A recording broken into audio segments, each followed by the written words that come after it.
সকালবেলা নাস্তার টেবিলে যে নাস্তাটির সাথে আমাদের প্রথম দেখা হয় সেটি যদি ঘরেই বানানো যায় কেমন হয় বলুন তো। আসসালামু আলাইকুম, welcome back to my channel আনহা রান্নাঘর। কিভাবে পাউরুটি বানালে সফট এবং পারফেক্ট হবে তার সম্পূর্ণ টিপস অ্যান্ড ট্রিক্স থাকছে আমার আজকের এই পুরো ভিডিওটি জুড়ে, তাই ভিডিওটি না টেনে সম্পূর্ণ দেখার অনুরোধ রইল। কথা না বাড়িয়ে চলুন তাহলে শুরু করা যাক। এখানে আমি প্রথমেই নিয়ে নিচ্ছি 1 কাপ কুসুম গরম দুধ, নিয়ে নিচ্ছি 1/3 কাপ চিনি। দুধটা যাতে কুসুম গরম হয় সেদিকে খেয়াল রাখতে হবে। দিয়ে দিচ্ছি 1 টেবিল চামচ ইস্ট। পাউরুটিটা পারফেক্ট হওয়ার জন্য ইস্টটা অবশ্যই ভালো ব্র্যান্ডের হতে হবে। আর এখানে কুসুম গরম দুধের প্রতিও খেয়াল রাখতে হবে যাতে দুধটা অবশ্যই কুসুম গরম হয়।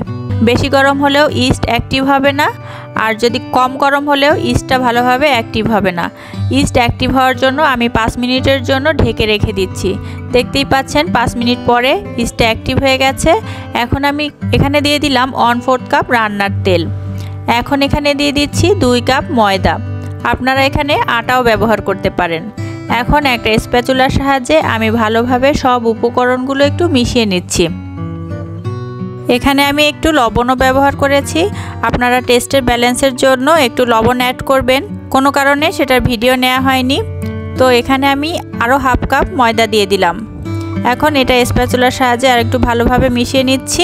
একটা বিষয় মাথায় রাখবেন, লবণ আর ইস্ট একসাথে দিলে কখনো ইস্ট ভালোভাবে অ্যাক্টিভ হয় না।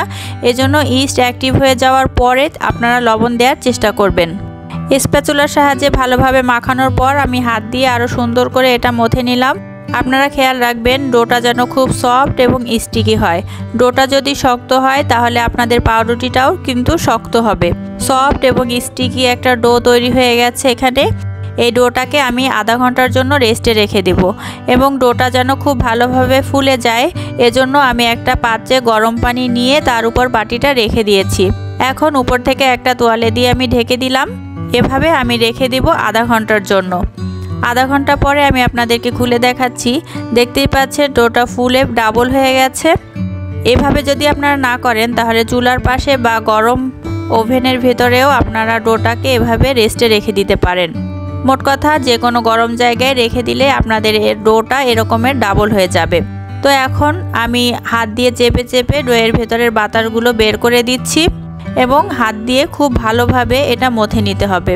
আপনারা নিশ্চয়ই ডোটা দেখে বুঝতে পারছেন ডোটা কতটা সফট এবং স্টিকি।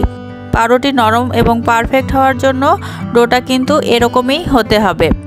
একটু লেগে যাচ্ছে বলে যে আপনারা আটা দিবেন, এটা করলে কিন্তু আপনাদের ডোটা শক্ত হয়ে যাবে।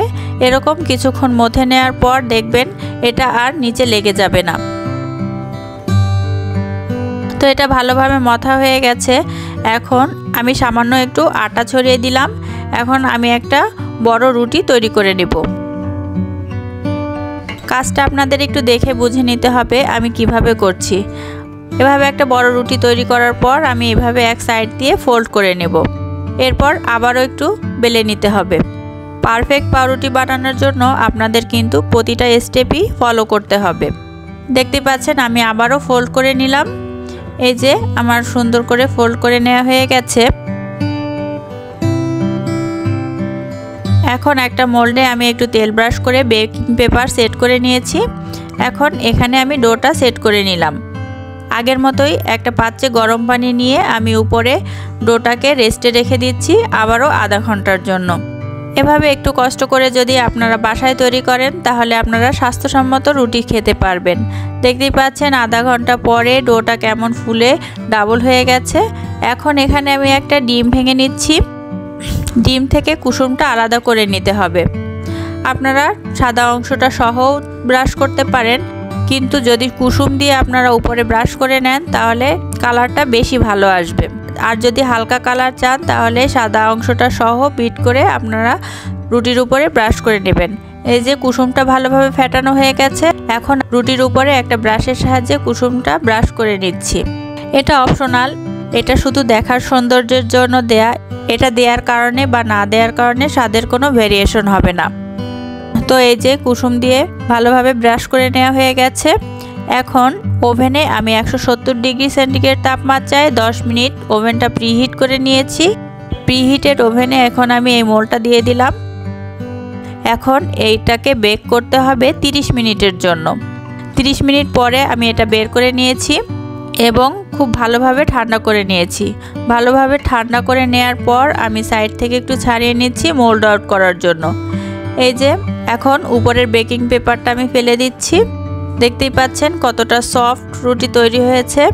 এখানে আর একটা বিষয় খেয়াল রাখবেন, রুটি তৈরি করার সাথে সাথে গরম অবস্থায় মোল্ড আউট করতে যাবেন না। খুব ভালোভাবে ঠান্ডা করার পর মোল্ড আউট করার চেষ্টা করবেন।